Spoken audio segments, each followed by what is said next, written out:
Close your eyes, even now, and listen, not with your ears, but with your spirit. This is not a motivational slogan. This is a divine instruction, a sacred reminder from the higher self to the waking self. When morning light touches your face, before the noise of the world rushes in, there is a window, a holy space, a few precious moments where your spirit stands at the gate between two worlds, the seen and the unseen. And in that space, you are not to speak of fear or lack or what you don't yet have. You are to declare. And here are the 4 words to tell yourself every morning. It is already done. Say it again. It is already done. If you desire love, it is already done. If you seek wealth, it is already done. If you long for peace, it is already done. Every morning, speak as the one who knows, not as the one who wants. Because when you assume it is done, you command the invisible forces of life to align with your assumption. You walk, breathe, move, and speak from the place of your answered prayer. And as you repeat those words, they become law in the unseen.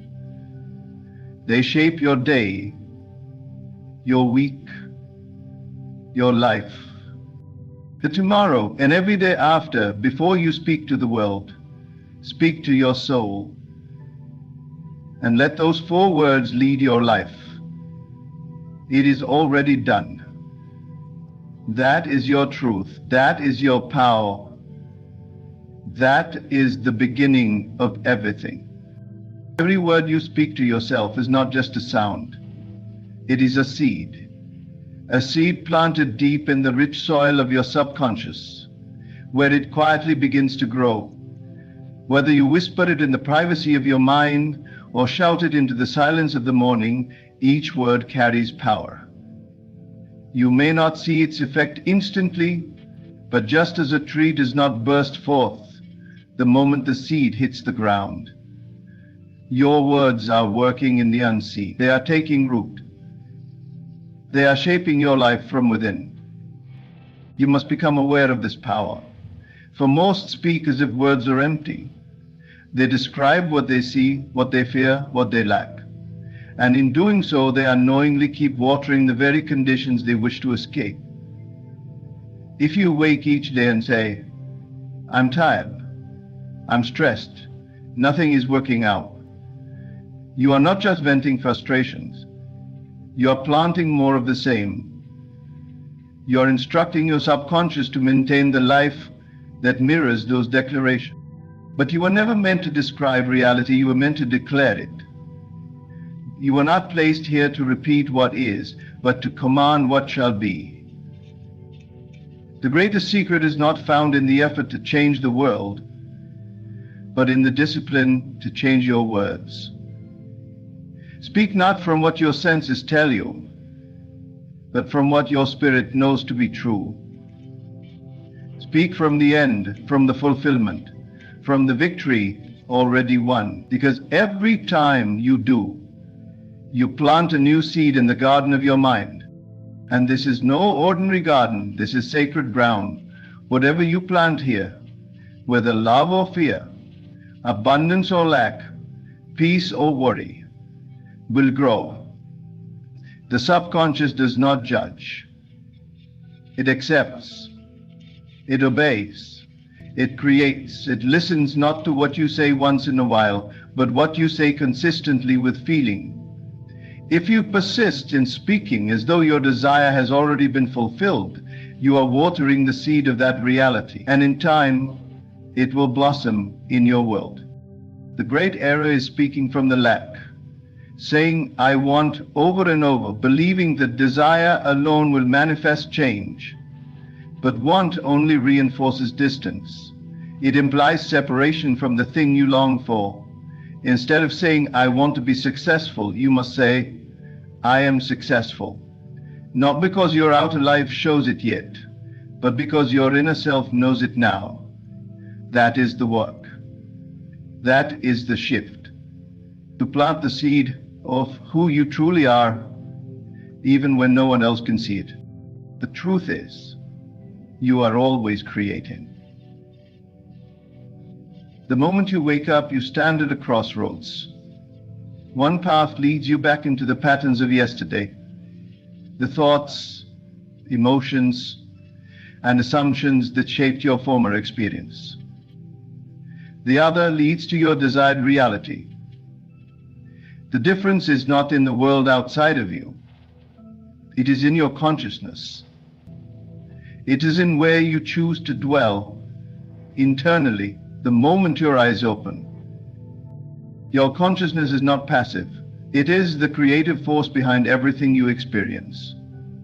Every condition, every encounter, every opportunity or limitation in your life began as a state of mind. When you begin to understand this, you stop reacting and start creating. You no longer wake up hoping for a good day. You rise knowing that you are the good day. You become aware that your thoughts are not idle, they are invitation. Each thought calls forth a version of you, and the version you entertain long enough will eventually be the one that walks out into the world. It is not about what you do after your coffee, or who you text, or what the news says. Your reality was already set the moment you chose your morning steak. If you align yourself with lack, worry, and doubt, then the day must reflect that. But if you align with peace, gratitude, and knowing, it must conform to that too. This is not wishful thinking. This is law. You are not a victim of your circumstances. You are the cause of them. The mistake is in thinking that change must begin on the outside, that if the world changes, then you will feel different. But the world is only ever echoing back the state you occupy. You cannot live in the consciousness of I don't have and expect the experience of I do. You must become the person who has it before any sign appears.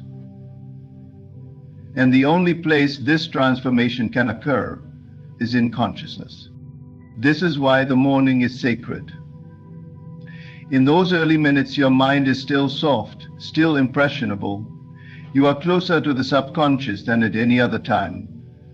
What you plant there will begin to shape your world without resistance. If you wake and immediately remember your limitations, you revive them.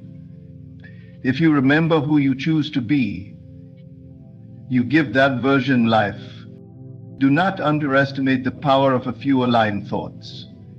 A single decision to dwell in the feeling of abundance, love, or purpose first thing in the morning can shift your entire reality. You may not see it immediately, but you will feel it. And if you persist, the world must reorganize to match it. This is not about controlling life with force. It is about assuming the state that naturally reflects your desired life. So ask yourself, who am I being this morning? Am I the person who is waiting, or the one who already is? Am I speaking as the version of myself who lacks confidence, or as the one who knows their worth? This inner dialogue is not meaningless. It is your creation unfolding in real time, and the more you assume your desired state, the more natural it becomes. You won't have to try to act like the person you want to be. You will be that person. The performance ends. The struggle fades. Because you've become it in consciousness first. And once you've done that, the outer world must follow. It has no choice. Your consciousness is the blueprint, the mold. Life can only pour itself into the shape you hold within. So begin each morning not by reacting to what is, but by choosing who you are. Return to the state of the wish fulfilled, dwell in the feeling of it being already done, and then walk into your day from that place, not seeking confirmation, but living in it as your truth. This is how reality changes, not through effort, but through alignment. not through struggle, but through assumption. All begins in consciousness, and all is made real by where you choose to dwell. Before you lift a finger, before you make a move, before you plan, strategize, or act, you must become. The world responds not to what you want, but to who you are. And who you are begins in consciousness. Identity precedes action. The one who tries to change the world without first changing the self will always feel resistance. Because action without identity is like building a house on sand. What you do flows naturally from who you believe yourself to be. So if you wake up and declare, I am overwhelmed, then no matter how well you organize your day, you will find chaos. If you say, I am not enough, then your actions will unconsciously sabotage every opportunity. But if you begin with, I am powerful, I am clear, I am already what I once chased, then your actions flow from that place of knowing. It is not forced. It is not fake. It becomes a natural extension of who you now are. This is the secret most ignore. They wake up trying to fix the external world, forgetting that the external is always a mirror. They ask, what should I do today? Instead of who am I today? But your morning declarations are more than affirmations. They are instructions. Commands to the subconscious, blueprints that shape the rest of the day. When you speak as the person you wish to be, you start to inhabit that state. You begin to think as them, move as them, respond as them. And soon, you no longer have to try to be that person. You are that person. Your identity is not static. It is not a permanent label that life gave you. It is a choice. And each day, especially in the morning, you have the chance to choose again. Most people wake up and remember who they were yesterday. They pick up the same burdens, the same doubts, the same roles. And so the cycle continues. But the conscious one, the awakened one, pauses. They do not ask, what is true about me based on yesterday? They ask, what is true about me based on the future I've already chosen? This is where power lives. In choosing your identity based on your desire, not your history. If you desire to be confident, then speak it. I am confident. If you desire to be healthy, wealthy, loved, then declare it as done. I am already it. Not in hope, not in pretense, but in faith, knowing that consciousness forms reality, and identity is the seed from which all action flows. When you declare something in the morning, you are not waiting for permission. You are not asking the world if it agrees. You are announcing who you are to yourself, to your subconscious, to the unseen forces that shape your experience. You are stepping into alignment with the version of you that already has what you seek. And once you fully occupy that state in mind, life begins to reflect it back in detail. Do not underestimate the power of morning declarations. They are not idle words. They are the setting of the compass, the claiming of the throne. You do not wait until the money comes to say, I am abundant. You say it now because it must first be true within. You do not wait until you feel brave to say, I am courageous. You declare it now, and from that state, bravery becomes your natural response. So begin here. Decide who you are. Not based on how you feel, not based on what you see, but based on the end you have chosen. Identity first, then thought, then action. That is the order. That is the way. When you become the person in mind, you do not need to force results. They follow you. They must. Because reality always bends to meet the one who knows who they are. When you speak your morning words, those 4 sacred declarations, they are not to be spoken as mere habit, not to be whispered without power, not to be repeated without presence. They are to be felt, because it is not the words themselves that change reality. It is the feeling they awaken within you. Feeling is the bridge. Feeling is the fire. Without it, your words are empty. With it, your entire world must shift. You see, thought alone is not enough. You can say, I am wealthy 1,000 times, but if beneath those words you still feel lack, worry, and disbelief, then it is the feeling that wins. The subconscious does not hear what you say, it feels what you mean. It responds not to your voice, but to your vibration. And vibration is born in feeling. This is the great misunderstanding. People recite affirmations hoping for magic, but they do not pause to embody the state they are declaring. They speak as if the words alone will do the work, while inside they remain unchanged. And so nothing moves, because nothing truly shifted within. The inner man, the true self, never left his old identity. And until he does, the world cannot follow. To feel is to become. When you say, I am loved, but feel unloved, the outer world reflects that inner contradiction. But if you say, I am loved, and feel the warmth of it, the truth of it, the safety of it, even if only for a few moments, then you begin to draw to you all that matches that state. Feeling magnetizes, it gathers, it attracts. Thought gives it shape, but feeling gives it life. That is why you must slow down in the morning. Do not rush your declarations. Do not treat them like a checklist. Let them rise from within you. Say them with presence, with intention, with belief. If you say, I am powerful, then stop and feel what it would be like to truly know your power. What would shift in your breath, in your posture, in your energy? Let that version of you take over.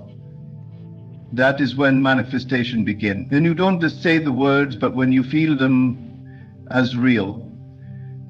This is the inner alchemy. You are not trying to make something happen. You are stepping into the state where it has already happened. You are feeling the end as if it is now. Because for the subconscious, there is no future, there is only now.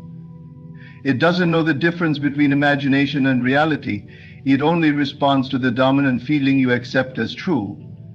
So if you imagine wealth and feel wealthy, you are wealthy now in the only place that matters. The realm of cause. The outer must echo the inner. And this feeling is not always loud. It doesn't have to be overwhelming or dramatic. Sometimes it's a quiet peace, a steady confidence, a simple knowing. But it must be sincere. It must come from the heart. You cannot fake it. You must let yourself sink into the state. That's why the morning is so powerful. Your mind is still soft. The noise of the world hasn't entered yet. You can access deeper feeling more easily. You become more easily. And what you become, you attract. So remember this each day. The words you speak are the keys, but the feeling is the doorway. Speak from the state, not toward it. Feel from the end, not about the journey. Let your 4 words not be cries of desire, but statements of fact. And let your feeling match their truth. Then watch as the world, like a faithful servant, begins to rise and mirror the state you chose. You are not waiting for life to change. You are changing first, and life is following, as it always does. Morning is not the time for hoping. It is not the time for pleading, wishing, or wondering if today will bring what you desire. Morning is the sacred threshold of creation. The moment you step from the sleep world into the waking world. And it is here, at this powerful doorway, that you must assume the end already is. There is no need to ask again for what you have already received in spirit. There is no need to beg for what is already yours. The moment you desire, it is given. The moment you see it in your mind, it is yours in the unseen. So the only question that remains each morning is, will I live from it or live toward it? That one decision defines the entire shape of your day. To assume the end is to move beyond effort. It is to inhabit the version of you who already has it, already is it, already lives it, and it must be done in the silence of the heart. The world may still appear the same, the conditions may still whisper limitations, but you do not answer to the world. You answer to the unseen truth you have accepted within. You walk as if it is done. You speak as if it is done. Note, you rise from bed with a knowing that nothing is missing because you already claimed it in consciousness. This is the power most ignore. They rise each day chasing the same desire they claimed yesterday.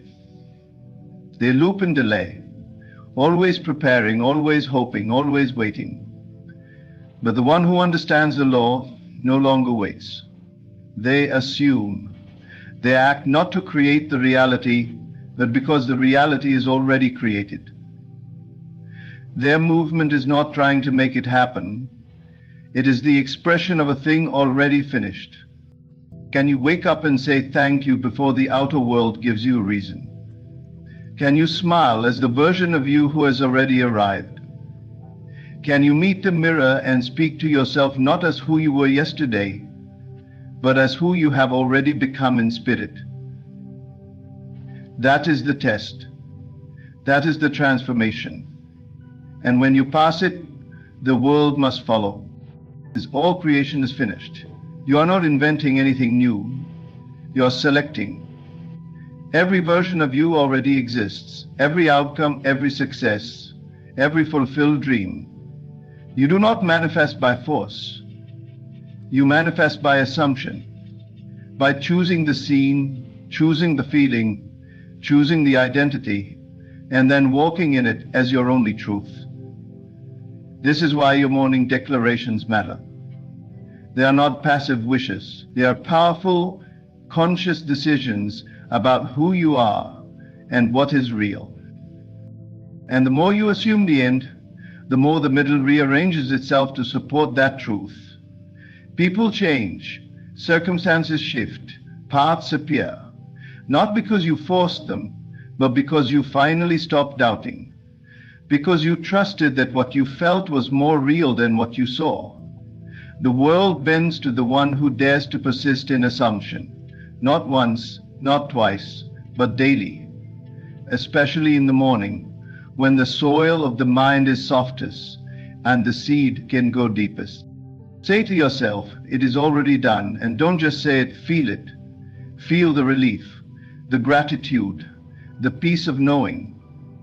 And let every breath from that moment forward be taken by the one who knows the outcome is certain. No need to chase, no need to prove, no need to convince others. You know what you have accepted. You know what you have claimed. That is the foundation of creation. That is the secret behind all true change. Begin each day with assumption, not of who you used to be, not of what the world told you is possible, but of the end, the final scene, the desire fulfilled. Let that be your state, your standard, your song. And the world, being only a mirror, would have no choice but to reflect it back. Repetition is not a mundane task. It is not for the weak or the mindless. Repetition is the sacred rhythm of creation. It is how truth becomes flesh. It is how a whisper becomes a world. You do not repeat your truth because you doubt it. You repeat it because you are establishing it. You are planting it deeper with every word, with every morning declaration, until it becomes the only voice the subconscious hears. And once the subconscious accepts it, it must express it. This is the unseen process of transformation. The outer world may not change immediately, but within you something is shifting. Each time you speak your truth, I am powerful, I am loved, I am successful. You are not just affirming, you are constructing. You are building the internal scaffolding that holds the new self. And at first it may feel unnatural. At first the old thoughts may rise up in protest, but that is only a sign that the old identity is crumbling. The more you persist, the more that old version of you must dissolve. Repetition is not about quantity, it is about quality. It is not enough to speak words you do not feel. You must engage with them. You must speak them as if they are the only truth worth knowing. You must let them sink in, let them wash over you, let them become you. The one who builds their morning around repetition of truth is not repeating for the sake of hearing themselves. They are repeating to become. The subconscious does not resist. It accepts whatever is impressed upon it consistently. It cannot distinguish between what is real and what is imagined.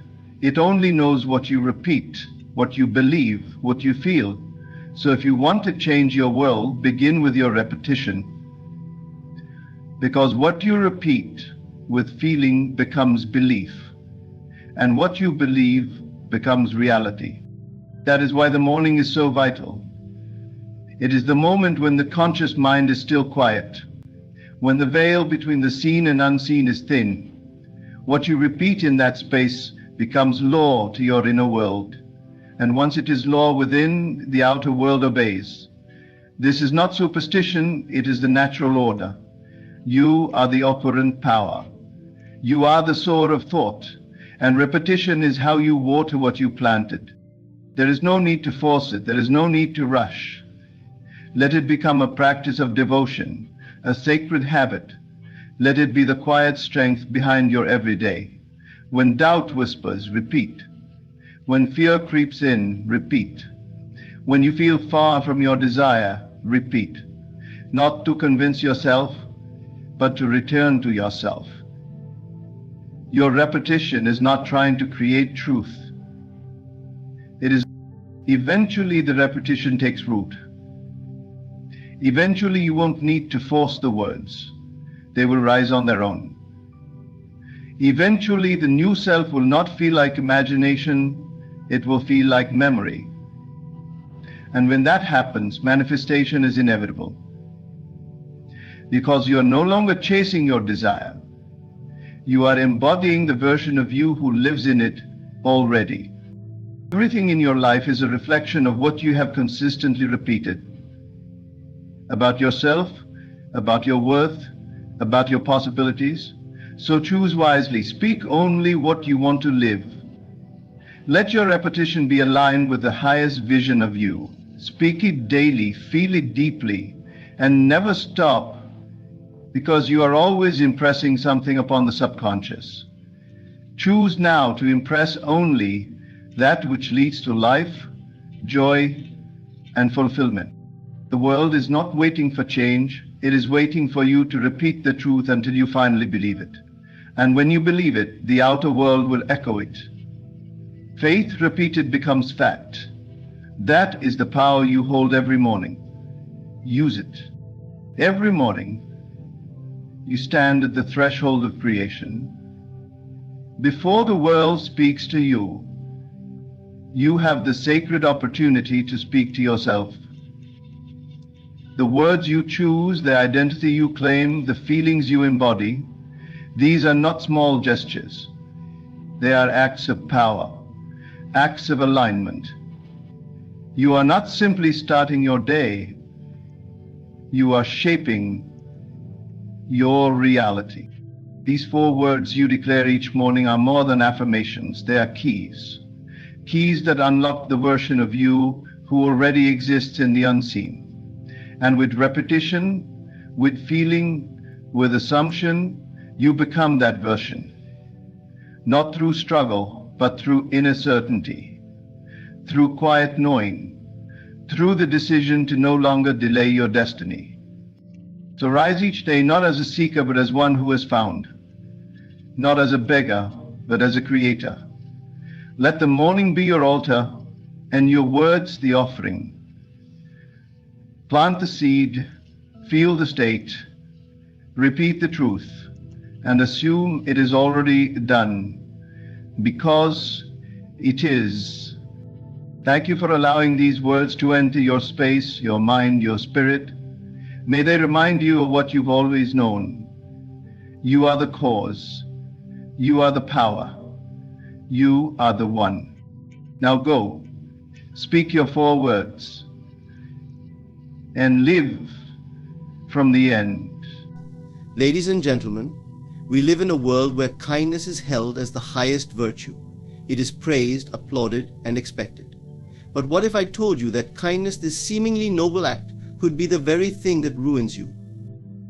The way we perceive the world shapes every experience we encounter. Our thoughts, beliefs, and assumptions are the lenses through which we interpret reality, and in many ways they create the very fabric of that reality. This is not just a poetic idea, it is a fundamental truth about how we navigate the world and influence our outcomes. When we think of kindness, for instance, we often view it as a universally positive force. However, the power of perception teaches us that how we interpret and project kindness can profoundly affect whether it serves or undermines us. The world we see is not objective, it is subjective, filtered through our inner state of mind. If you believe that by being kind, you will win the favor of others, or that it will make you more respected, you are placing expectations on your kindness. You expect a return for your giving. But here's where the power of perception comes into play. What if the reality that reflects back to you is not what you expected? What if, instead of receiving gratitude or respect, you find yourself feeling unappreciated, or worse, taken advantage of? The key point here is that it's not kindness itself that has failed you, but the perception that underlies your actions. When we act with the assumption that kindness will lead to certain external rewards, whether it's love, approval, or a sense of moral superiority, we are not truly giving from a place of authenticity. Instead, we are manipulating the world in subtle ways, trying to bend it to fit our desires. But perception is a two-way street. As we project these expectations, the world mirrors them back in forms we may not like. This is where disillusionment sets in. You begin to feel that your kindness is a burden, something that drains you instead of uplifting you, and you may even start to resent those around you. This distorted perception of kindness is often rooted in deeper beliefs about self-worth. Many people are taught, consciously or unconsciously, that their value comes from how much they give, how selfless they can be. They perceive kindness not as a choice, but as a moral duty, one they must fulfill to maintain their worth in the eyes of others. This belief can trap you in a cycle where you constantly give, even when it depletes you, because you've been conditioned to perceive your worth as tied to this act of giving.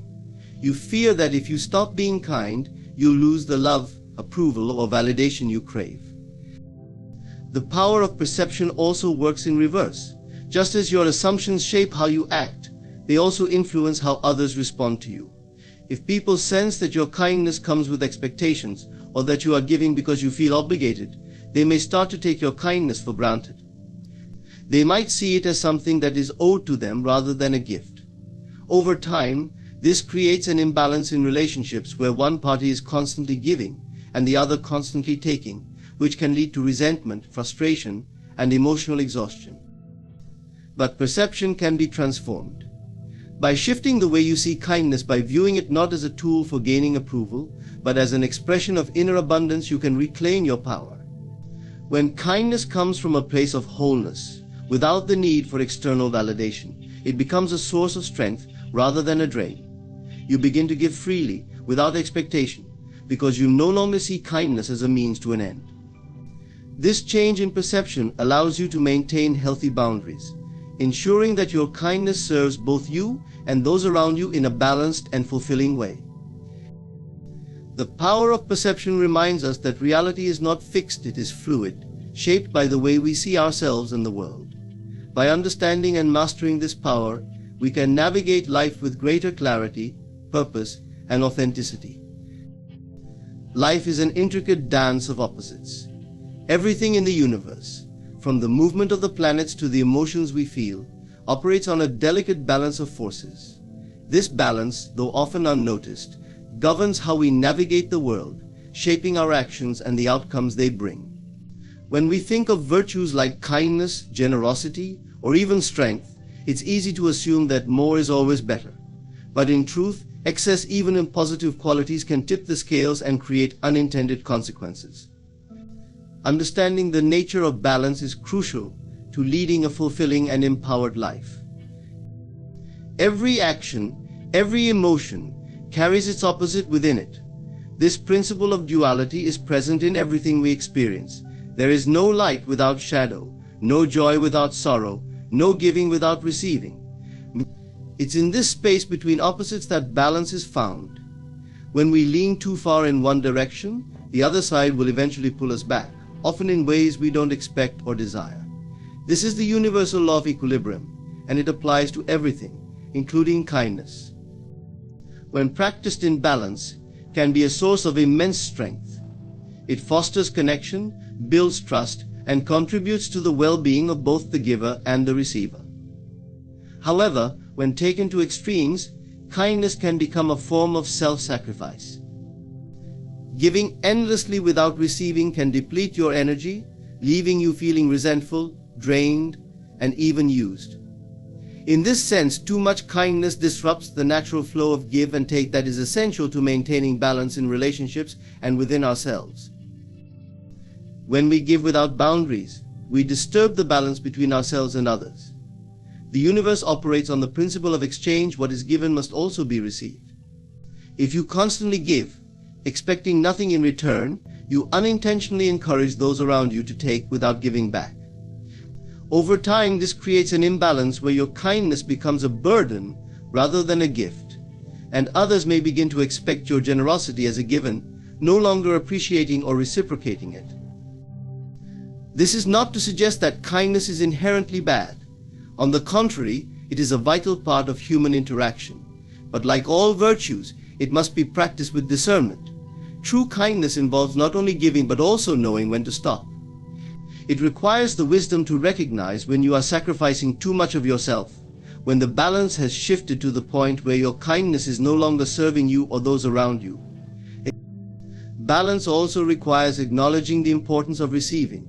Many people feel uncomfortable accepting help, love, or kindness from others, believing that doing so makes them weak or indebted. But receiving is just as important as giving. It completes the cycle of energy and maintains equilibrium in relationships. When you allow yourself to receive, you are honoring the universal law of balance. You are acknowledging that you too deserve to be nurtured, supported, and cared for. Maintaining balance is about being aware of your own limits and needs. It's about understanding that giving endlessly is not a measure of your worth, nor does it make you a better person. In fact, constantly depleting yourself for the sake of others can lead to emotional burnout, strained relationships, and a sense of personal disempowerment.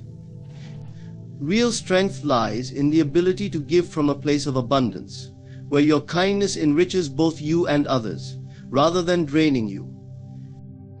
The nature of balance is found in recognizing that life is a dynamic interplay of opposites. To truly thrive, we must learn to navigate these opposing forces with mindfulness, ensuring that we are not tipping too far in any one direction. Whether it's kindness, love, or strength, balance is what sustains us. It allows us to give without losing ourselves, to help others without harming our own well-being, and to live in harmony with the world around us. Beneath the surface of our daily interactions lies a powerful, often unnoticed force, the subconscious mind. It quietly shapes our thoughts, beliefs, and actions without our conscious awareness. One of the most pervasive traps the subconscious can set is the need to please others. This deep-seated desire for approval and acceptance can subtly govern our lives, leading us to sacrifice our own needs, desires, and authenticity in the pursuit of validation from those around us. It's a trap that can take hold without us even realizing it, and it can drain our energy, self-worth, and sense of purpose. From an early age, many of us are conditioned to seek approval from others. We are praised when we conform, when we are agreeable, when we do what is expected of us. Over time, this conditioning seeps into our subconscious, creating a belief system that tells us our value is directly tied to how much we please others. As a result, we may find ourselves constantly saying yes when we want to say no, putting others' needs ahead of our own, and shaping our actions to align with what we think others want or expect from us. This behavior can be subtle, even masked as acts of kindness or generosity, but underneath it is often a subconscious need for approval, recognition, or belonging. We may believe that by pleasing others, we will earn their love, respect, or acceptance. Yet this constant striving for external validation comes at a cost. It leaves us disconnected from our true selves as we shape our behavior to fit others' expectations rather than acting from our own authentic desires. Over time, this can lead to feelings of resentment, frustration, and even a sense of emptiness. The trap of pleasing others is not just about individual actions, it's about the internal beliefs that drive those actions. At its core is a fear of rejection or disapproval. The subconscious tells us that if we don't meet others' expectations, we risk losing their love, respect, or friendship. This fear can be so ingrained that it becomes difficult to distinguish between what we truly want and what we do simply to gain approval. We begin to lose touch with our own needs and desires, prioritizing others to the point of self-neglect. Over time, this pattern becomes a cycle. The more we please others, the more we reinforce the belief that our worth is tied to how much we give or conform. This creates a dependency on external validation, making it harder to break free. And yet, despite our efforts, the approval we seek often remains elusive. No matter how much we give or how well we meet others' expectations, the sense of fulfillment we crave doesn't come. Instead, we are left feeling unappreciated or even taken advantage of, as our subconscious continues to drive us to seek validation in all the wrong places. Breaking free from the subconscious trap of pleasing others requires a shift in perspective. It begins with recognizing that true worth and validation come from within, not from others. We must reprogram the beliefs that have been embedded in our subconscious, learning to prioritize our own needs, desires, and boundaries. This doesn't mean abandoning kindness or generosity, but rather practicing them from a place of authenticity and balance, rather than a need for approval. As we cultivate self-awareness, we begin to see the subconscious patterns that have driven our behavior. We learn to act from a place of inner strength, making choices that honor our own well-being rather than sacrificing ourselves for the sake of others' approval. By breaking free from this trap, we reclaim our personal power, allowing us to live more authentically and in alignment with our true desires. In doing so, we find a deeper, more lasting sense of fulfillment, one that no longer depends on the validation of others. Kindness is often seen as one of the highest virtues, a quality that nurtures relationships, fosters goodwill, and creates positive energy in the world. But kindness, when practiced without discernment or limits, can become a form of self-sacrifice that drains our energy, time, and emotional resources. This is where boundaries come in, a concept that is just as essential as kindness, yet often misunderstood. Boundaries are the lines we draw to protect our own well-being, ensuring that our kindness doesn't come at the cost of our health or happiness. Understanding the difference between kindness and boundaries is key to maintaining healthy, balanced relationships and a fulfilling life. At its core, kindness is about giving, offering our time, attention, resources, or emotional support to others. It's an outward expression of care and compassion, a way to show that we value and respect the people around us. However, there's a common misconception that kindness means always saying yes, always being available, and always putting others before ourselves. This belief can lead to an unbalanced dynamic where our kindness is taken for granted or even exploited. Without boundaries, our acts of kindness can leave us feeling depleted, resentful, and undervalued. Boundaries, on the other hand, are not about withholding kindness, but about protecting our capacity to be kind in a sustainable way. They are the limits we set to safeguard our physical, emotional, and mental health. Setting boundaries means recognizing that we have a finite amount of energy and resources, and that in order to give generously, we must also take care of ourselves.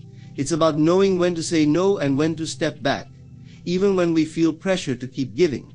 Without boundaries, kindness can become overextension, where we give so much that we lose touch with our own needs and desires. The difference between kindness and boundaries is often a matter of intention and balance. True kindness comes from a place of abundance, where we give because we genuinely want to, not because we feel obligated. Boundaries ensure that our kindness remains a choice rather than a duty. When we set boundaries, we create a space where our kindness can flourish without being drained by unrealistic expectations or emotional exhaustion. Boundaries allow us to give freely, knowing that we are also taking care of ourselves. Moreover, boundaries are essential in relationships because they create mutual respect. When we set clear boundaries, we teach others how to treat us. This doesn't diminish our kindness. Instead, it enhances it by ensuring that our relationships are built on respect and understanding rather than guilt or obligation. People are less likely to take advantage of our kindness when they understand and respect our limits. In this way, boundaries not only protect us but also encourage healthier, more balanced connections with others. It's important to remember that boundaries are not walls that keep others out. They are guidelines that protect our well-being while still allowing us to engage in meaningful, compassionate interactions. We can still be kind, generous, and caring while maintaining clear boundaries that preserve our own energy and peace of mind. In fact, setting boundaries often enhances our ability to be kind, as it prevents burnout and resentment, allowing us to continue giving in a way that feels good and sustainable. The difference between kindness and boundaries lies in balance. Kindness without boundaries can lead to self-sacrifice, while boundaries without kindness can lead to isolation. The key is to find a middle ground, where we can be kind and generous without compromising our own needs. By setting healthy boundaries, we honor ourselves and others, ensuring that our kindness comes from a place of strength and authenticity rather than obligation or exhaustion. This balance is what allows us to give in a way that is truly meaningful and fulfilling. The concept of moral obligation is often deeply ingrained in our minds, shaping how we act, think, and engage with the world. We are taught from a young age that we have a duty to be kind, to help others, to put their needs ahead of our own in many circumstances. While this might seem virtuous, it can lead to an illusion of obligation, where we feel compelled to sacrifice our own well-being, not out of genuine compassion, but out of fear, guilt, or the pressure to conform to societal expectations. This illusion can be powerful, trapping us in a cycle where we mistake self-sacrifice for virtue and neglect our own needs in the process. At the heart of this illusion is the belief that kindness and service to others are moral imperatives that we must fulfill to be considered good or worthy individuals. While it is undoubtedly important to be compassionate and help those around us, the idea that we are morally obligated to do so in all circumstances is misleading. This sense of obligation can easily become a burden, where acts of kindness are no longer an expression of our true desires, but something we do out of fear of judgment or a need for approval. We begin to give not because we want to, but because we feel we have to, trapped in the belief that if we don't, we are somehow failing. This illusion is perpetuated by societal norms and cultural expectations. Many cultures place a high value on selflessness, and this can lead to an unspoken pressure to always be there for others, even when it comes at the expense of our own well-being. We are made to feel guilty for setting boundaries, for saying no, or for prioritizing our own needs. But in reality, these actions are not selfish, they are necessary for maintaining balance and preserving our own energy. The illusion of moral obligation makes us forget that we too are deserving of kindness, care, and consideration. The problem with this illusion is that it can lead to a kind of moral burnout. When we constantly act out of obligation rather than genuine desire, we begin to feel drained, unappreciated, and even resentful. The very acts that are supposed to bring us fulfillment, helping others, being kind, giving of ourselves, start to feel like chores or burdens. This is because when we operate under the illusion of obligation, we are not acting from a place of abundance or generosity, but from a place of lack, fear, or guilt. We give and give, but the more we give, the more we lose touch with our own needs and desires. Breaking free from the illusion of moral obligation requires a shift in perspective. It involves recognizing that kindness and generosity are most meaningful when they come from a place of choice, not duty. True acts of compassion are driven by an inner abundance, a genuine desire to help and connect with others, not by external pressure or fear of judgment. When we free ourselves from the illusion that we are obligated to constantly give, we can begin to set healthier boundaries and act in ways that honor both ourselves and those around us. This shift also means understanding that self-care and kindness toward oneself are just as important as being kind to others. We are not less moral or less virtuous for prioritizing our own well-being. In fact, when we take care of ourselves, we are better equipped to be genuinely kind and compassionate in our interactions with others. It is not our obligation to constantly sacrifice ourselves for others. It is our right to nurture ourselves so that we can give from a place of wholeness rather than depletion. The illusion of moral obligation is just that, an illusion. True morality and kindness are not about meeting external expectations or sacrificing ourselves endlessly. They are about acting from a place of authenticity, balance, and self-respect. By recognizing and dismantling this illusion, we can reclaim our power, give more meaningfully, and live in a way that honors both our own needs and those of others. In a world that often glorifies selflessness and putting others first, the idea of self-prioritization can feel uncomfortable or even selfish. Yet, claiming your power requires a deep understanding of your own needs, desires, and limits. Self-prioritization is not about neglecting others or becoming self-absorbed. It is about recognizing that your well-being is essential to everything you do. When you prioritize yourself, you reclaim the energy, focus, and strength that allow you to be more effective, fulfilled, and authentic in every area of your life. The concept of self-prioritization is often misunderstood because we are taught to equate worthiness with how much we give to others. Society tends to praise those who sacrifice their time, energy, and happiness for the sake of others.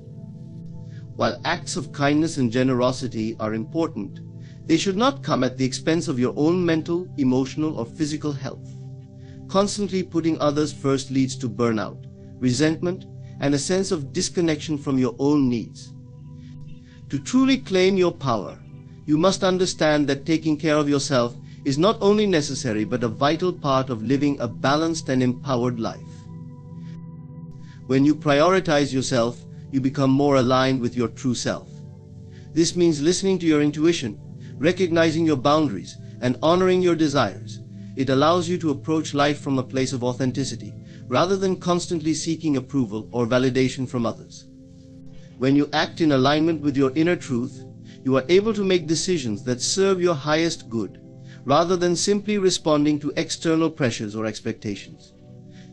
Self-prioritization also empowers you to set and maintain healthy boundaries. Boundaries are essential for protecting your energy and ensuring that your relationships are reciprocal, rather than one-sided. By setting boundaries, you communicate your needs clearly and prevent others from overstepping or taking advantage of your generosity. It's not about pushing people away, but about creating a space where mutual respect can thrive.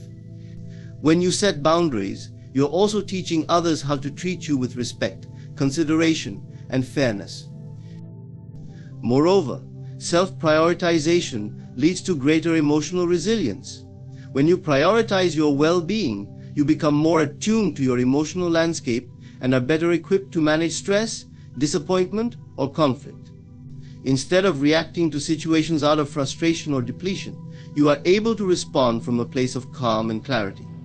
This emotional strength not only benefits you but also improves your interactions with others, allowing you to offer genuine support without sacrificing your own stability. Many people fear that prioritizing themselves will make them less generous or less connected to others. In reality, the opposite is true. When you take care of yourself first, you have more to give. You are able to engage in relationships and endeavors from a place of fullness, rather than giving from an empty cup. By filling your own well, you become a more present, grounded, and effective person in all areas of your life, whether that's in your career, family, friendships, or personal growth.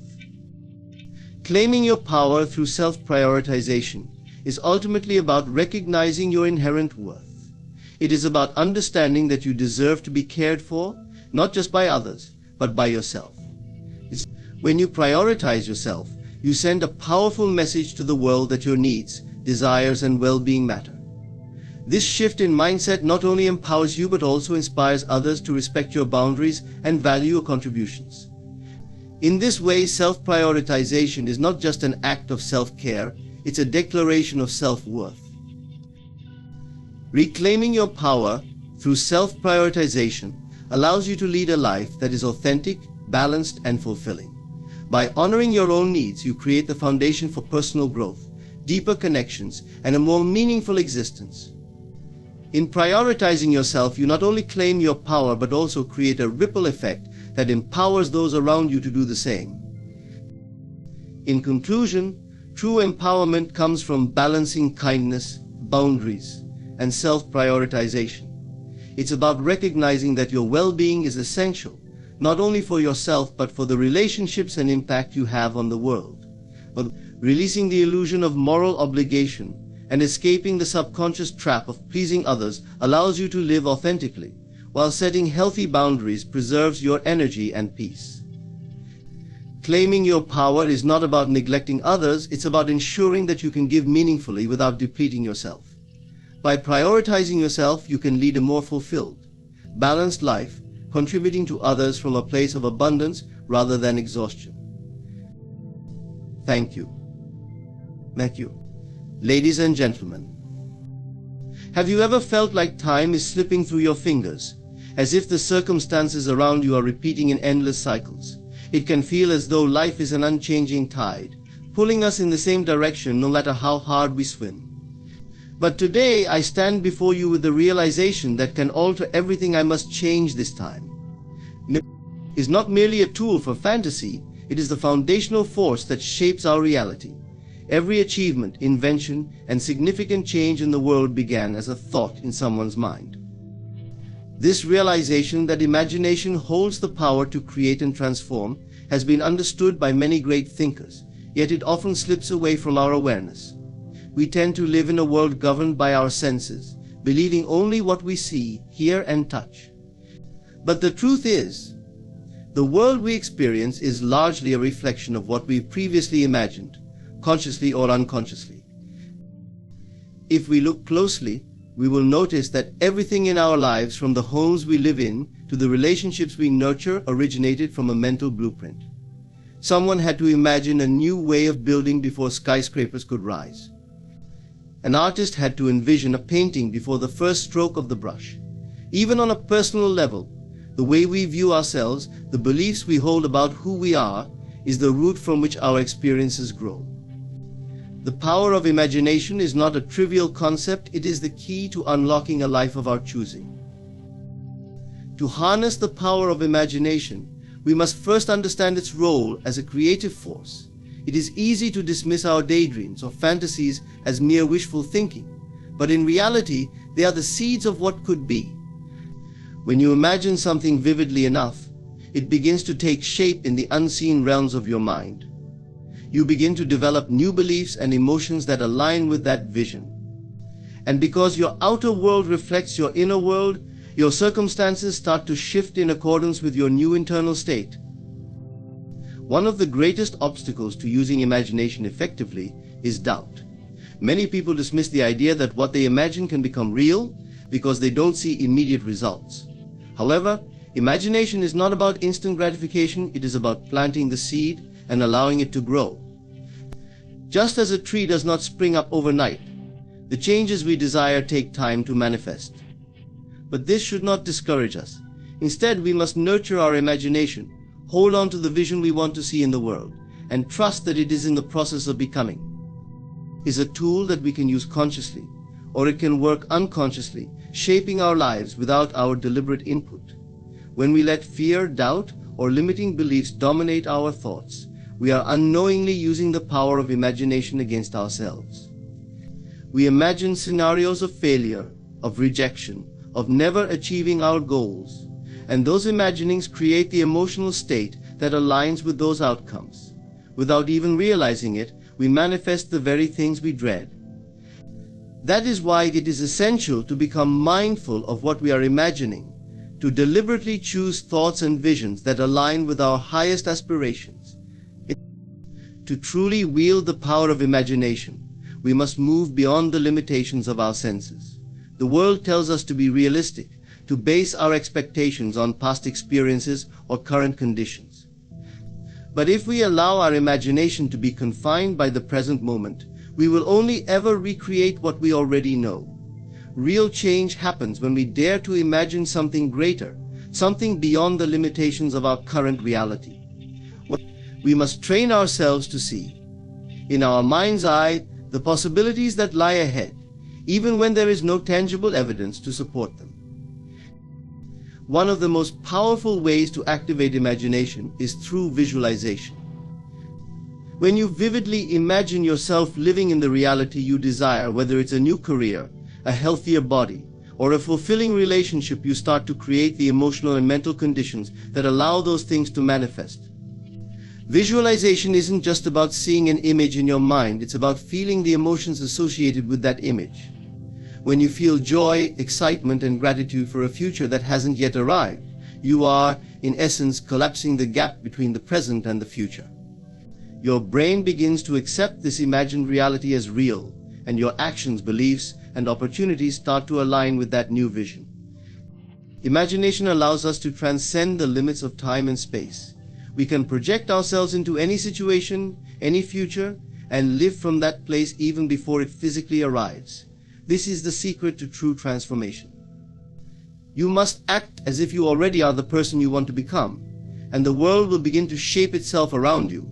Instead of waiting for circumstances to change, you change first, and the circumstances follow. The power of imagination is about more than just creating a better life for ourselves. It is about recognizing that we are the creators of our reality. We are not passive observers, waiting for life to happen to us. We have within us the power to imagine, and therefore to create, a life that reflects our deepest desires and highest potential. To change your life, you must first dare to imagine it differently, vividly, and without doubt. Only then can the outer world begin to shift in response to the inner vision you have held so firmly in your mind. To bring about real change in life, the concept of the feeling of the wish fulfilled is perhaps one of the most transformative principles. It is a simple yet profound idea to manifest what you desire. You must first feel as though your wish has already been fulfilled. The essence of this concept lies in shifting your emotional and mental state to align with the reality you want to experience, not sometime in the distant future, but right now. The feeling of your wish being fulfilled is the key to unlocking the changes you seek, because it is our emotions and inner beliefs that dictate how the outer world responds to us. When most people set goals or desire something new in their lives, whether it's a change in career, relationships, health, or finances, they often focus on what's missing. They think about what they don't have and place their energy on how far they are from achieving their goal. This creates a sense of lack, reinforcing the very conditions they want to change. The principle of the feeling of the wish fulfilled turns this approach on its head. Instead of waiting for circumstances to change before feeling satisfied, successful, or fulfilled, you begin to embody those feelings right now, as if the outcome has already been realized. Imagine for a moment that you have already achieved what you desire. If your goal is to experience financial abundance, picture yourself as someone who is already financially secure. How does that feel? How does it change the way you carry yourself, the way you interact with others, and the way you think about life?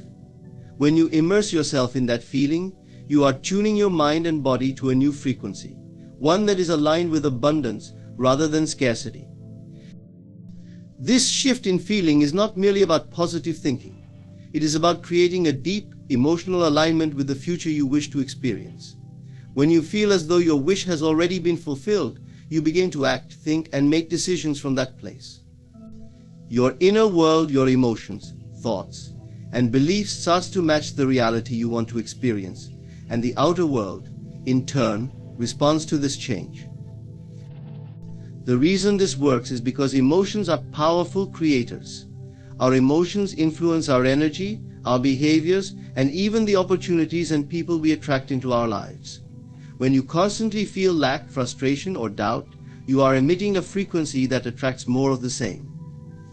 But when you feel as though your wish is already fulfilled, when you cultivate feelings of gratitude, joy, peace, and satisfaction, you are broadcasting a signal that draws in experiences that match that frequency.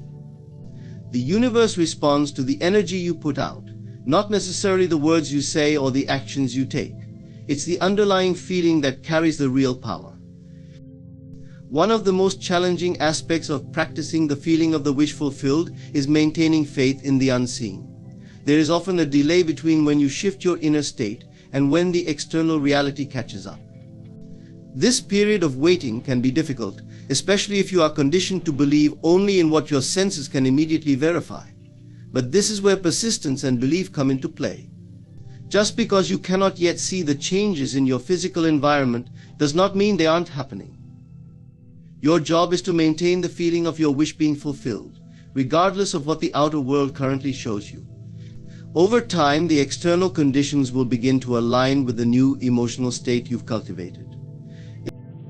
It's also important to understand that feeling the wish fulfilled doesn't mean forcing yourself into a state of delusional optimism. You are not pretending that problems don't exist or ignoring challenges.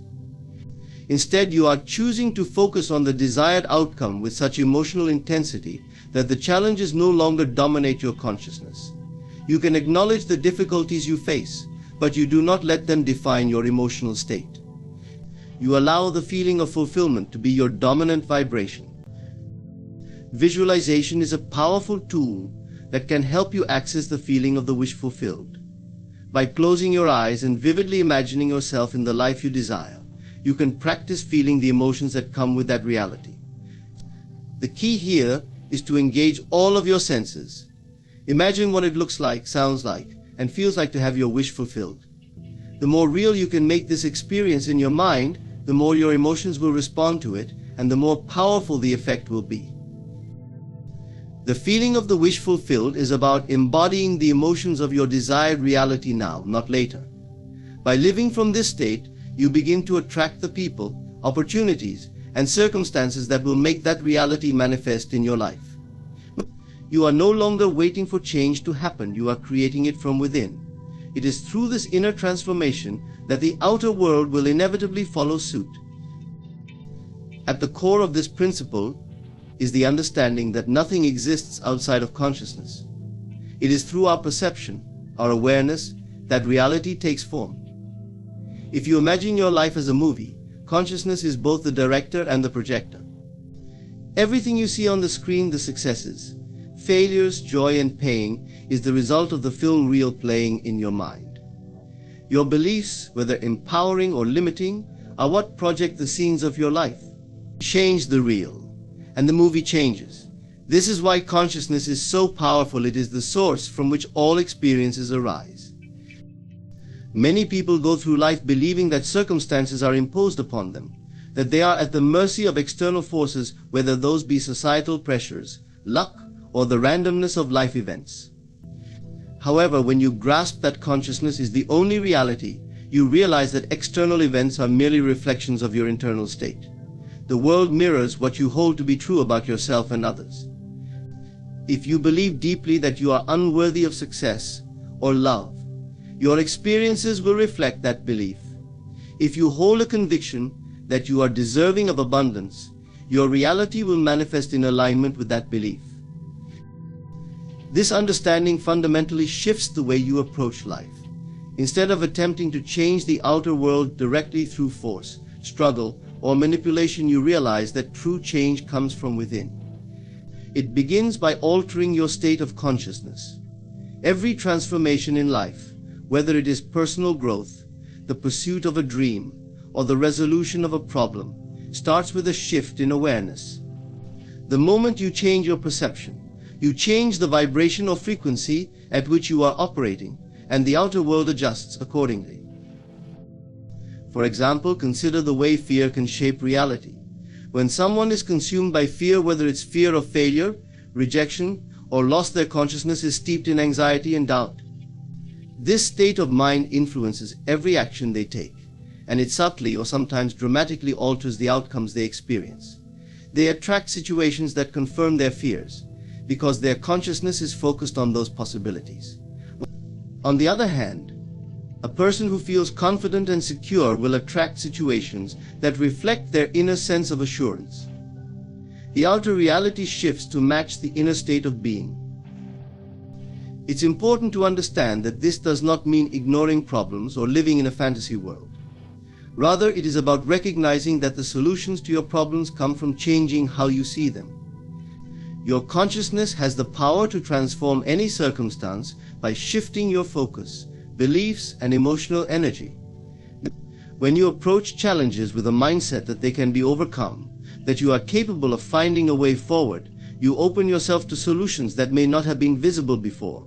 Your consciousness shifts from a state of limitation to one of possibility, and the world responds in kind. This concept also highlights the importance of mindfulness and intentionality. Because your consciousness is constantly creating, what you focus on matters. If your thoughts dwell on negativity, frustration, or lack, that is what will dominate your experience. Conversely, when you focus on abundance, gratitude, and possibility, those aspects of life will expand.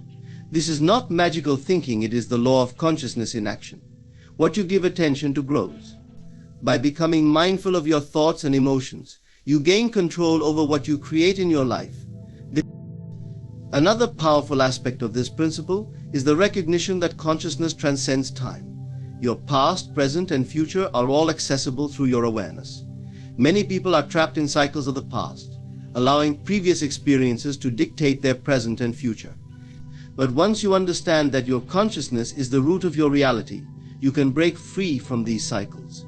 You can choose to create a new reality by aligning your awareness with the future you want, rather than the past you've experienced.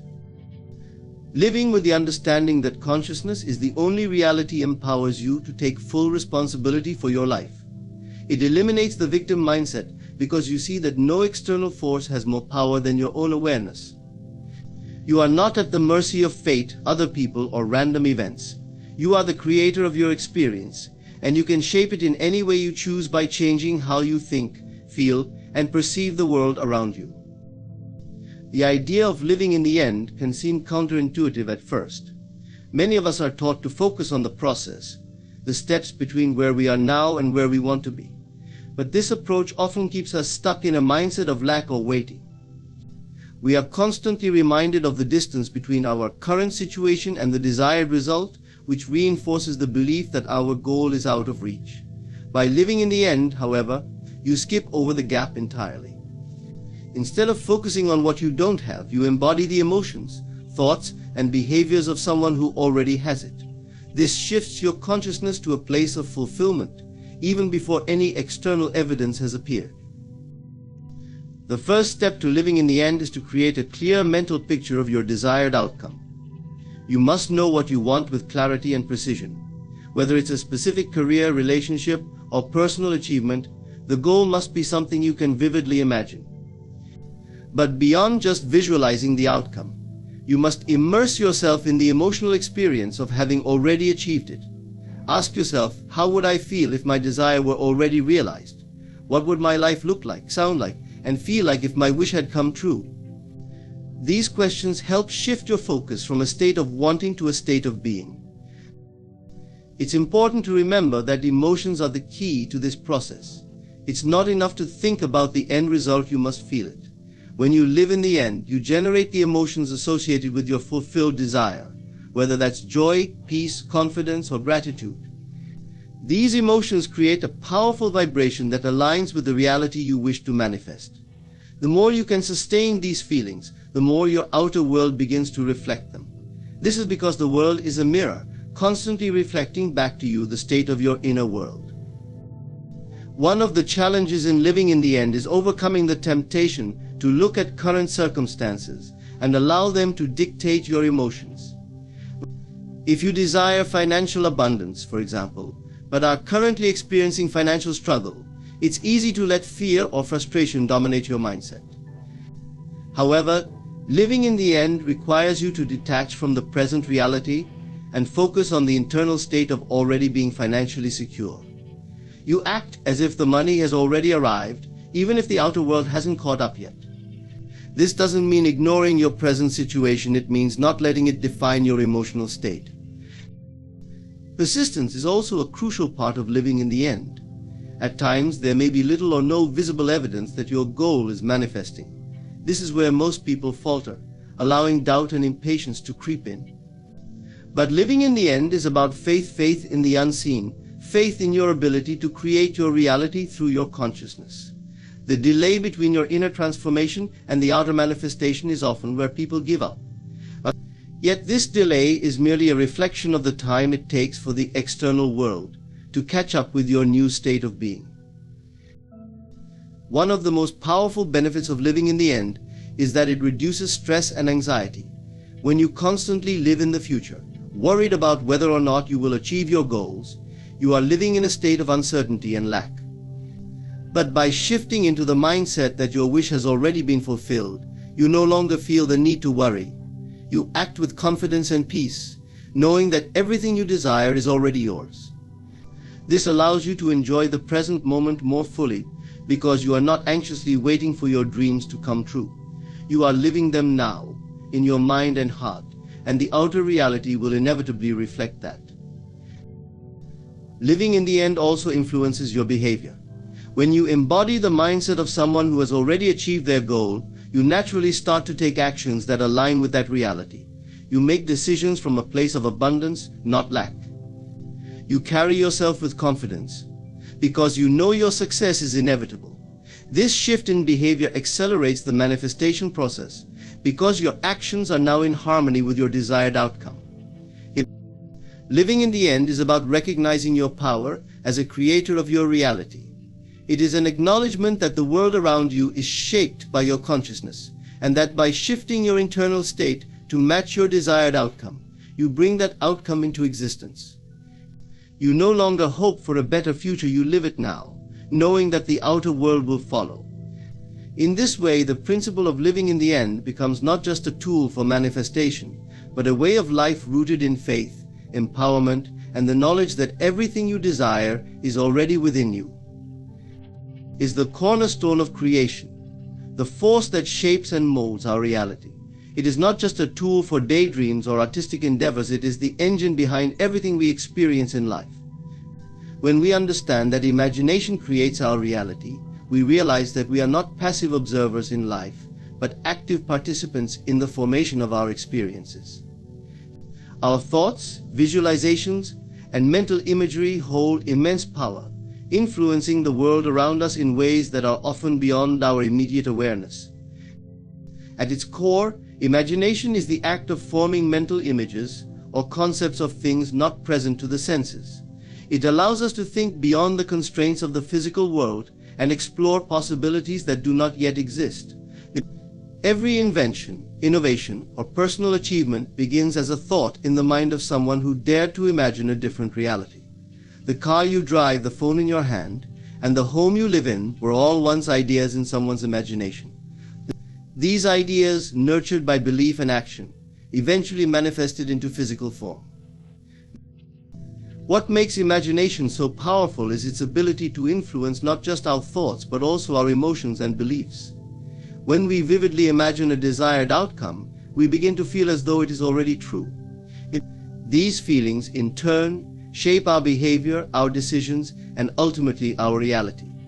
This is because the mind cannot easily distinguish between a vividly imagined experience and a real one. By repeatedly imagining a scenario, you condition your mind and body to respond, as if that scenario were already a reality.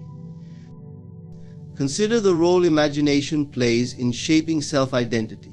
If you constantly imagine yourself as unworthy or incapable, those mental images will seep into your beliefs, reinforcing feelings of inadequacy.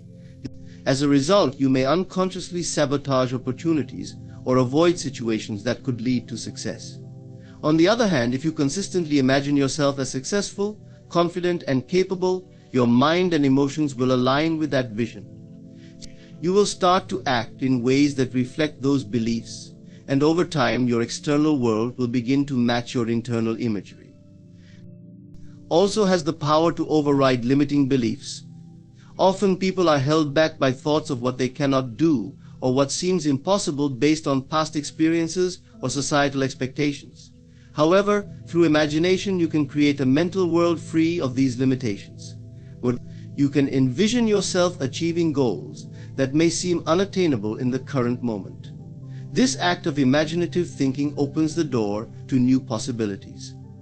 Once your mind accepts these new possibilities as potential realities, it begins to work towards them, often attracting circumstances and opportunities that support their manifestation. One of the most effective ways to harness the power of imagination is through visualization. This involves intentionally creating mental images of your desired outcomes, accompanied by the feelings and emotions that would come with their fulfillment. By regularly visualizing your goals as already achieved, you train your mind to accept this new reality as a possibility. Over time, this mental practice conditions your subconscious to align with your desires, making it easier to take the actions necessary to bring them into existence. It is not just limited to creating material success or personal achievements.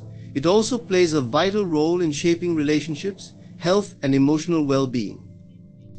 For example, if you imagine a loving and harmonious relationship, your mind will naturally guide you towards behaviors that foster connection and understanding with others. Similarly, if you visualize yourself as healthy and vibrant, your body may respond to these mental images by improving its physical state, as the mind-body connection is deeply influenced by thoughts and emotions. It's essential to recognize that imagination works both ways. It can create positive realities as well as negative ones. If you spend time imagining worst-case scenarios or dwelling on fears and anxieties, those mental images can become self-fulfilling prophecies. Your mind will work to bring about the reality that you focus on, whether it is one of abundance or one of lack. This is why it is crucial to be mindful of what you imagine and to direct your mental energy toward the outcomes you truly desire. The key to using imagination effectively is to treat it as a creative power that is always at work. Even when we are not consciously aware of it, we are constantly imagining and shaping our reality through the thoughts we entertain.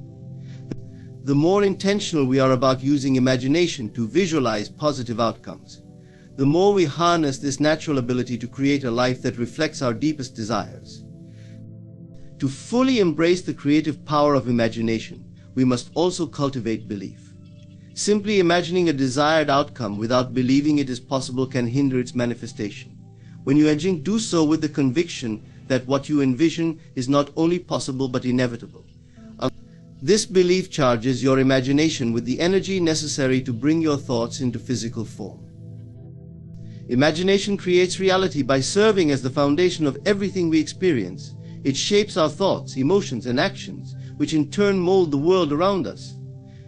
By consciously directing our imagination toward the outcomes we desire, we tap into a profound creative force that allows us to transform our lives. The limits of our imagination are the limits of our reality.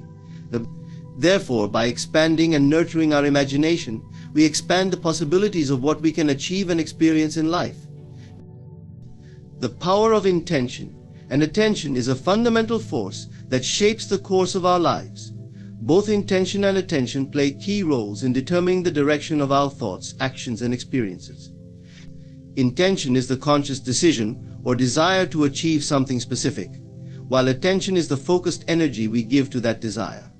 Together, they form a dynamic partnership that can transform possibilities into realities. When we learn to harness the power of intention and attention deliberately, we unlock the ability to create the life we truly desire. It is the starting point of any creation. It is the seed from which all outcomes grow. Every achievement, from the simplest task to the most complex endeavor, begins with an intention. Whether we realize it or not, we set intentions constantly. When we decide to get up in the morning, plan a new career path, or resolve to improve our relationships, we are setting intentions. But the real power of intention comes when we do it consciously, with clarity and purpose. A clear and focused intention acts as a guide, directing our thoughts, energy, and actions toward a specific goal. Intention is more than just wishful thinking or vague desires. It involves a deep commitment to the outcome we seek. When we set a clear intention, we are essentially making a declaration to ourselves and the universe about what we want. This declaration has a magnetic quality, attracting opportunities, resources, and experiences that are in alignment with our goal. Our intentions, when fueled by belief and action, set into motion a chain of events that leads us toward the realization of our desires. But intention alone is not enough. It must be coupled with focused attention. Attention is the energy that sustains and nurtures our intentions. What we focus on, we amplify. Just as sunlight, when concentrated through a magnifying glass, can ignite a flame, our attention, when concentrated on a specific goal or desire, can accelerate its manifestation. Attention gives life to our intentions by directing our thoughts and actions in alignment with the outcomes we seek. One of the most important aspects of attention is its ability to influence our perception of reality.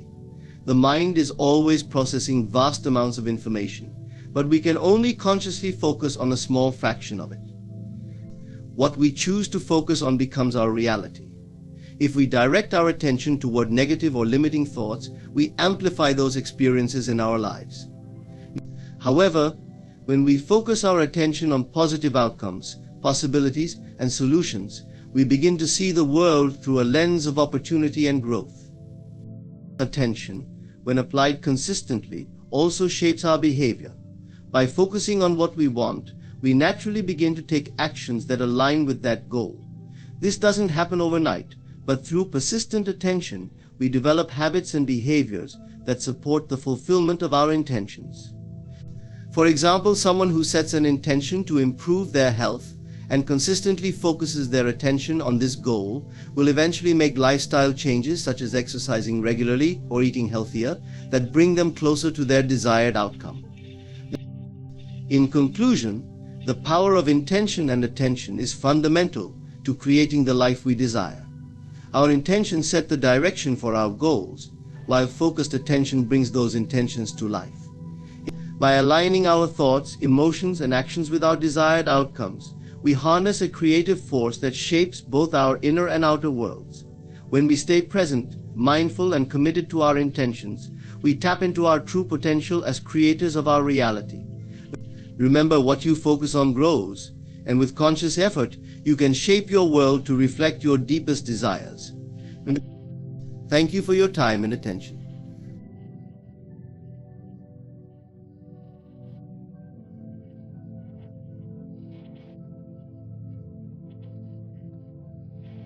We live in a world where every thought, every word, every gesture contributes to the tapestry of our shared reality. What you say, what you do, and perhaps most critically, what you don't say, all create a ripple that touches lives far beyond your own. Today, I'm here to remind you of something fundamental: your silence is killing them. Words are far more than mere symbols or sounds. They are the creative force that shapes the very fabric of our reality. Every word we utter carries with it the power to build or to destroy, to heal or to harm. This isn't just a metaphorical idea, it is a deep, fundamental truth that governs how we interact with the world and each other. Whether we are aware of it or not, our words are constantly influencing the lives of those around us and even our own lives. We often underestimate the power of words because they seem so fleeting, so intangible. Once spoken, they disappear into the air, their physical presence gone in an instant. But their impact remains, lingering long after the sound has faded. Words are not just the vehicle for expressing thoughts and feelings, they are the very tools by which we create reality. Think for a moment about how words have shaped your own life. A single encouraging sentence from a teacher or a friend may have altered your path, giving you the confidence to pursue a dream you might have abandoned. Similarly, a harsh or careless remark can leave scars that last a lifetime, making you question your worth or your abilities. The power of words lies not only in what is said, but in how it is said. Tone, inflection, and intention all play a role in how words are received and internalized. Even words spoken without malice can wound if delivered with indifference or coldness. Conversely, words of love and kindness can uplift even in moments of deep despair. Our words carry an energy that can be felt beyond their literal meaning, and it is that energy which determines the impact they will have on the listener. This is why words are so powerful. They have the ability to shape perceptions, influence emotions, and ultimately determine actions. When we speak, we are not just describing reality, we are actively participating in its creation. The stories we tell ourselves and others become the lens through which we view the world. If we consistently speak words of defeat, pessimism, or limitation, we begin to see a world filled with those same qualities. On the other hand, if we speak words of hope, possibility, and encouragement, we start to notice the opportunities that exist all around us. It is important to recognize that words do not only affect the external world, they also shape our internal world. The conversations we have with ourselves are perhaps the most important of all. The words we repeat in our minds form the basis of our self-perception. Negative self-talk can trap us in cycles of doubt and fear, convincing us that we are incapable or unworthy. But just as easily, we can choose to speak words of affirmation and self-love, which have the power to transform our mindset and in turn our lives. This is why it is so crucial to be mindful of the words we use, not only with others but also with ourselves. Words are seeds that once planted will grow into the reality we experience. If we plant seeds of bitterness, anger, or resentment, we will harvest a life filled with those emotions. But if we plant seeds of kindness, gratitude, and compassion, we will reap a life filled with joy, love, and fulfillment. One of the most profound examples of the power of words can be seen in how they are used to influence groups and societies. Throughout history, leaders have used words to inspire revolutions, to ignite change, or to maintain control. A speech delivered at the right moment, with the right words, has the potential to mobilize entire populations. Think of the speeches that have moved you, words that made you feel part of something greater, words that made you believe change was possible. These moments are not rare, they happen every day, in small conversations and grand speeches alike. The right words, spoken at the right time, can shift the course of history. But just as words can inspire greatness, they can also be used as weapons. Words of hate, division, and intolerance can sow discord, creating rifts that may take generations to heal. It is for this reason that we must wield our words with care.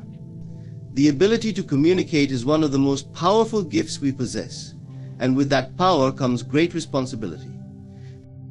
To speak is to create. We are constantly shaping the world, brick by brick, with the words we use. So we must ask ourselves, what kind of world do we want to build? Do we want to create a world where love, kindness, and understanding prevail? Or do we want to contribute to a world filled with fear, anger, and division? The choice is ours, and it is made with every word we speak. It is the fundamental force that shapes the reality we experience. It may not seem obvious at first glance, but our thoughts, beliefs, and perceptions determine the world around us in ways both subtle and profound. The way we interpret events, the assumptions we hold, and the beliefs we internalize all influence the way reality unfolds in our lives. This principle that consciousness creates reality is not just a philosophical concept. It is a universal law that governs our existence. At its core, consciousness is the awareness we have of ourselves and the world. It encompasses not only our thoughts, but also our emotions, intentions, and beliefs. Everything we think and feel sends out ripples into the universe, setting into motion events and experiences that reflect our internal state. In this sense, reality is not something that happens to us.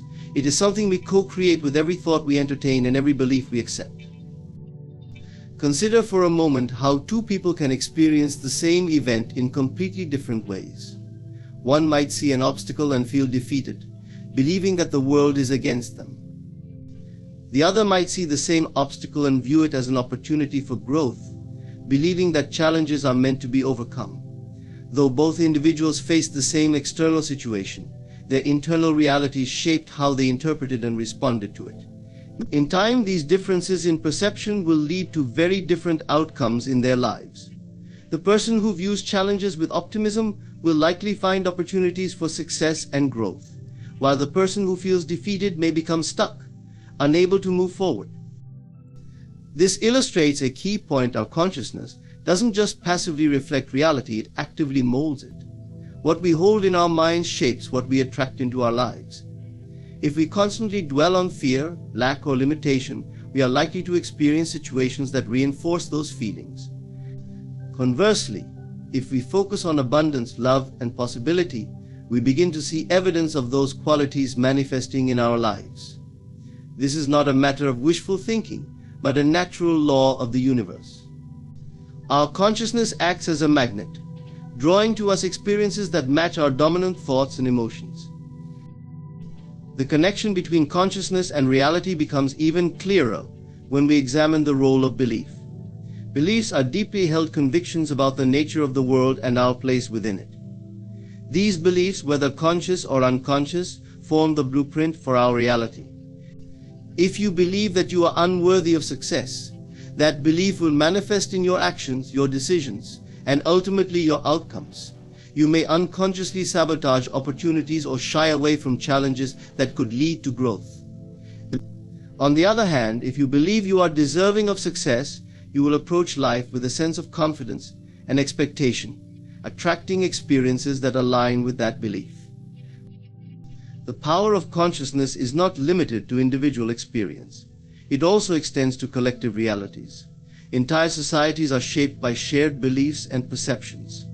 Cultural norms, values, and collective assumptions about what is possible create the framework for the reality experienced by those within the society. When enough people believe in a certain way of life, it becomes the accepted reality. This is why shifts in collective consciousness, such as movements for social change, can lead to dramatic transformations in the world. As the consciousness of the collective evolves, so too does the reality that the society experiences.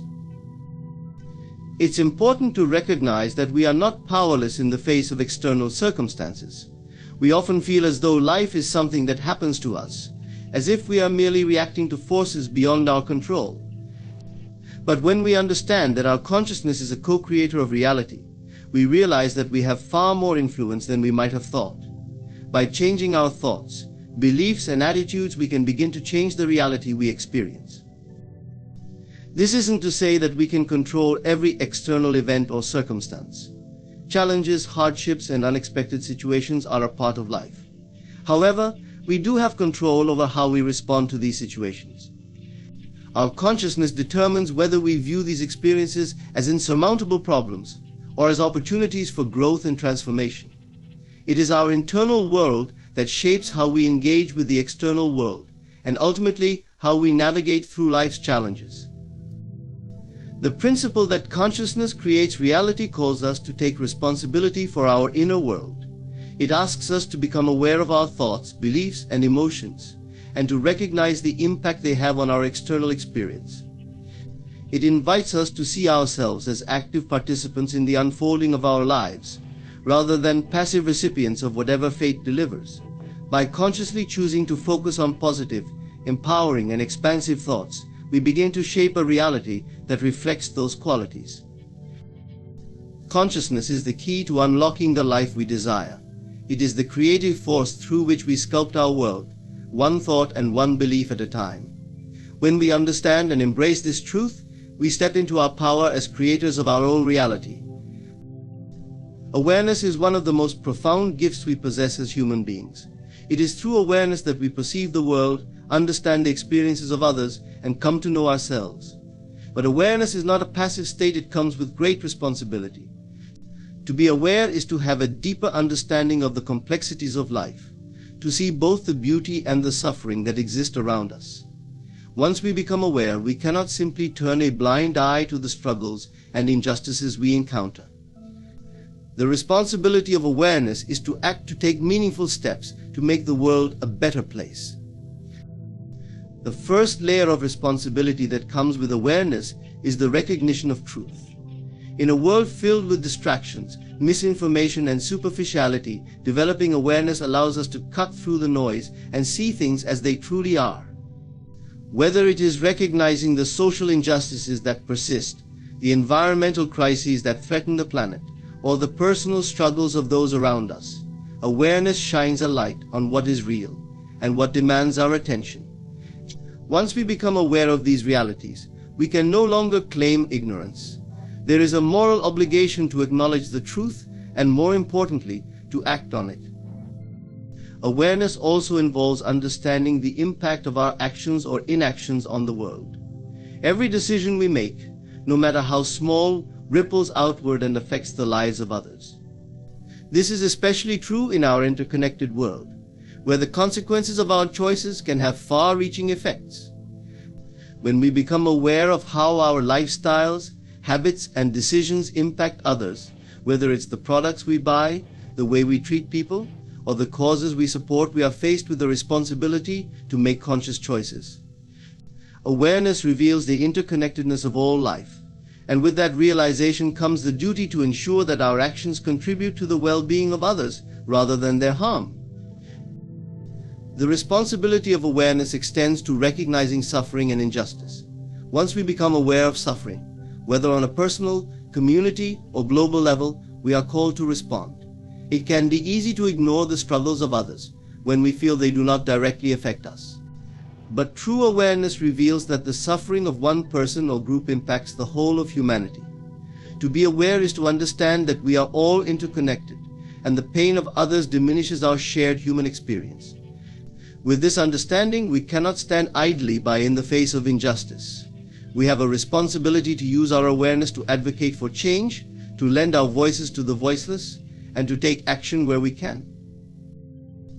Does not mean that we must solve every problem or that we are individually responsible for all the world's ills. However, it does mean that once we are aware, we must do what we can, where we can. Even small actions can make a difference.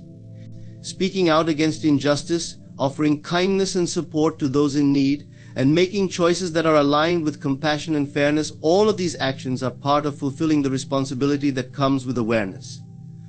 No one person can change the world alone, but each of us can contribute to the larger movement toward a more just and compassionate world. Awareness also brings with it the responsibility to grow and learn continuously. As we become more aware, we begin to realize how much we do not know. True awareness is not static. It is a dynamic state that requires us to constantly question, seek out new perspectives, and deepen our understanding of the world. This means being open to uncomfortable truths, being willing to challenge our own biases, and staying curious about the experiences of others. The responsibility of awareness is to remain open to growth, even when it is difficult or challenges our preconceptions. Growth through awareness requires humility, the recognition that we are always learning and that there is always more to understand. Another aspect of the responsibility of awareness is taking accountability for our own lives. When we are aware of our thoughts, emotions, and behaviors, we gain the power to shape our lives in meaningful ways. This awareness allows us to recognize patterns that may be holding us back, whether it's negative self-talk, unproductive habits, or destructive relationships. With awareness comes the responsibility to take ownership of our personal growth and healing. We are responsible for using our awareness to make choices that align with our values, contribute to our well-being, and help us live authentically. Awareness empowers us to break free from unconscious patterns and to create a life that is purposeful and fulfilling.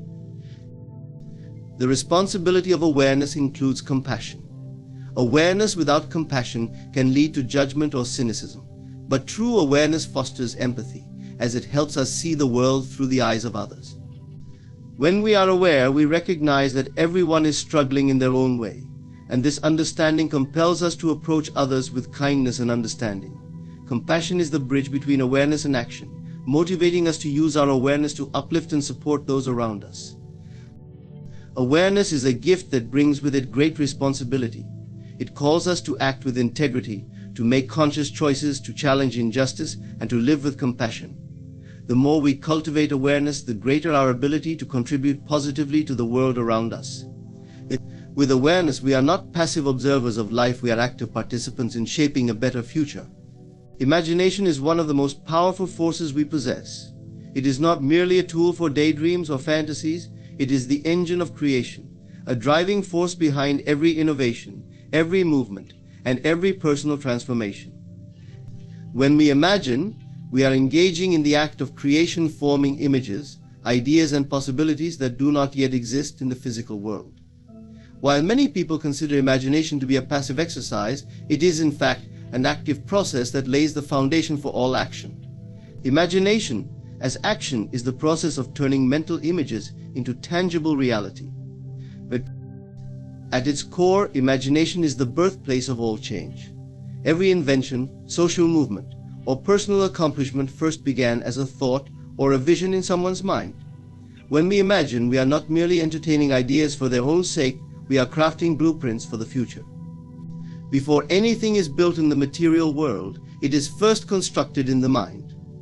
Consider the architects who design buildings. They first see them in their imagination, visualizing the structure before ever laying a single brick. The same is true for any form of creation, whether it's a work of art, a technological innovation, or a personal goal. Imagination is the precursor to action. The power of imagination lies in its ability to stretch beyond the limits of the present reality. Through imagination, we transcend what currently exists and explore the possibilities of what could be. In this way, imagination becomes a critical tool for problem solving and innovation. When faced with challenges, it is our capacity to imagine alternatives that enables us to find creative solutions. The greatest minds throughout history, whether scientists, artists, or leaders, have relied on imagination to envision new ways of doing things. Without it, we would be confined to the status quo, unable to push beyond the boundaries of the known. Also plays a critical role in personal growth. When we set goals or aspire to change aspects of our lives, we are essentially using our imagination to picture a future that is different from our current circumstances. This imagined future serves as a guide, pulling us toward action. For example, someone who desires to improve their health will first imagine what that looks like, envisioning themselves with more energy, a stronger body, and better overall well-being. This mental image acts as a motivator, inspiring the individual to take the necessary steps toward achieving that goal. The power of imagination lies in its ability to make the future feel real in the present, which motivates us to take action. However, imagination alone is not enough to create change. It must be paired with action. Imagination without action is like a seed that is never planted. It holds potential, but it will never grow into anything substantial unless it is acted upon. This is where the concept of imagination as action becomes critical. Imagination should not be seen as separate from action, but rather as the first step in the process of creation. When we actively engage our imagination, we are setting the stage for the actions we will take. It is through this dynamic interplay between imagination and action that dreams become reality. For imagination to truly lead to change, it must be nurtured and developed. This means cultivating the ability to imagine not only what is possible, but also how to make it a reality. Visualization is a powerful tool in this regard. By vividly imagining the details of what we want to achieve, we can create a mental map that guides our actions. For instance, athletes often use visualization techniques to mentally rehearse their performances before competitions. This process helps them build confidence, focus, and a clear sense of the steps they need to take to succeed. Similarly, entrepreneurs often visualize the success of their ventures long before they launch them, using their imagination to chart the course of action that will lead them to their goals. Another critical aspect of imagination as action is the belief that what we imagine can become real. Doubt can often stifle imagination, making it difficult to translate ideas into action. However, when we truly believe in the power of our imagination, we become more likely to take the necessary steps to bring those ideas to life. This belief fuels persistence and determination, qualities essential for overcoming the inevitable obstacles that arise on the path to realizing any goal. The more we trust in our ability to create through imagination, the more empowered we become to take action in alignment with our vision. Furthermore, imagination is not limited to individual change. It also has the potential to drive collective transformation. Movements for social justice, equality, and progress have always been fueled by the collective imagination of what a better world could look like. Activists and visionaries throughout history have imagined societies built on fairness, compassion, and justice visions that may have seemed impossible in their time. Yet, through collective action, these imagined futures have often become reality, whether through civil rights movements, technological advancements, or shifts in cultural values. Imagination, in this sense, is a radical act that dares to envision a world that does not yet exist and inspires others to join in the effort to create it. Imagination is not a passive exercise, but an active force that drives change and creation. It is the mental rehearsal of future possibilities, the blueprint for what we can build in our lives and the world. But imagination must be paired with action to realize its full potential. When we combine the creative power of our imagination with the willingness to take concrete steps toward our goals, we transform ideas into reality. By engaging in imagination as action, we become the architects of our future, shaping the world around us through the power of thought and deed. Silence is often seen as neutral, passive, or even peaceful. However, silence is far from being an absence of action. It has power, and in many cases its impact can be profound. When we choose not to speak out, not to intervene, or not to acknowledge what is happening around us, our silence ripples outward, affecting individuals, communities, and even entire societies. The ripple effect of silence can lead to consequences that are far-reaching and, at times, devastating. While silence can be a space for reflection or understanding, when used in the face of injustice, suffering, or harm, it can be destructive.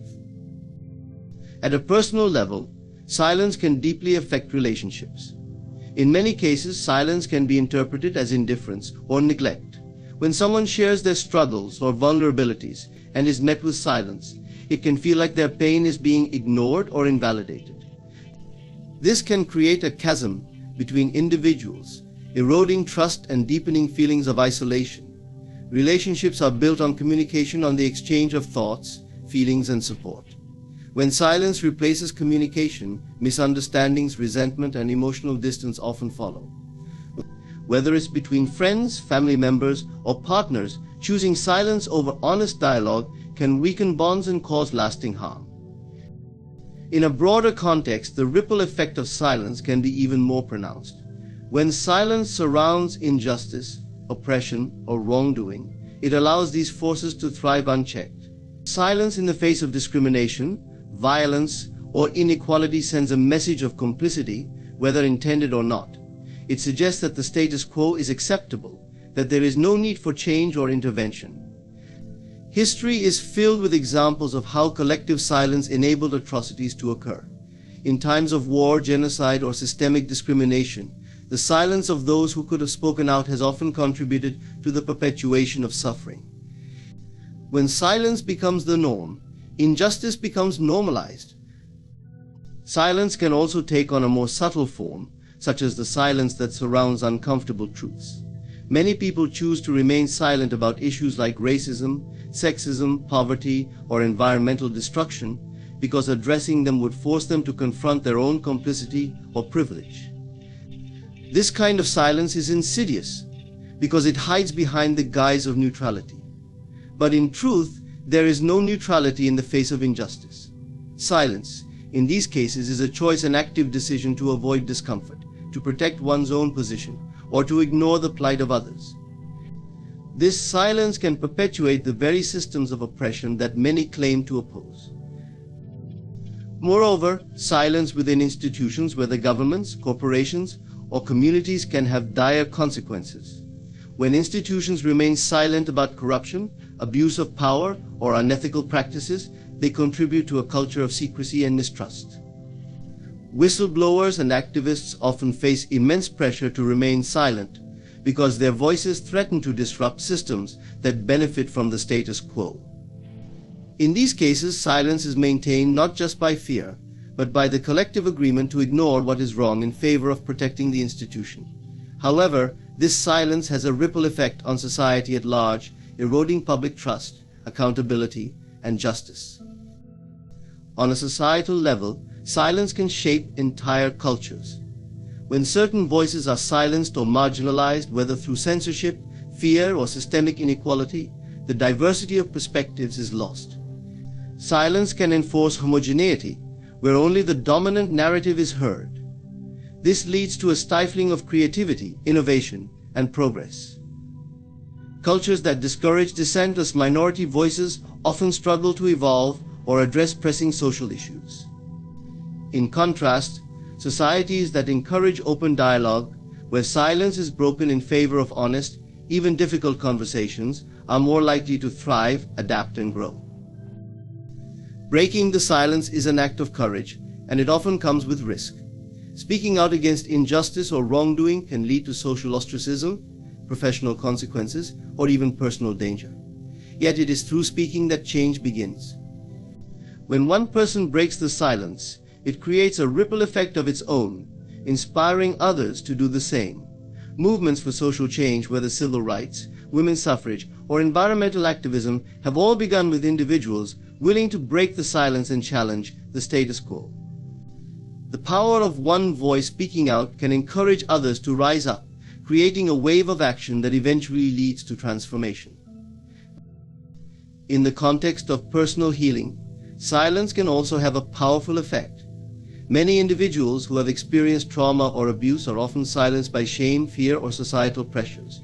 When they are finally able to break that silence, it can be the first step toward healing. But this is not just an individual journey. When a culture of silence surrounds issues like mental health, domestic violence, or sexual abuse, it perpetuates stigma and prevents others from seeking help. By breaking the silence, individuals can challenge these stigmas and open the door for others to share their own experiences, creating a community of support and understanding. Ultimately, the ripple effect of silence is complex. Silence can be protective in certain situations, offering space for contemplation or healing. But when silence is used to avoid responsibility, to ignore suffering, or to maintain unjust systems, its impact can be deeply harmful. Silence is not a neutral force, it is an action with consequences. Each of us has a choice in how we use our voice or our silence. The question is whether we will allow our silence to contribute to harm, or whether we will use our voices to create positive change. In breaking the silence, we create ripples of courage, justice, and hope. In conclusion, silence is not merely the absence of words or action, it is a force that can either perpetuate harm or inspire change. Whether in personal relationships, societal structures, or global injustices, our silence or our decision to break it creates ripples that affect not only ourselves, but those around us. It is through awareness and the courage to speak up that we can challenge wrongs, support one another, and move toward a more just and compassionate world. Let us be mindful of the impact our silence can have and choose, whenever possible, to use our voices for good. Thank you.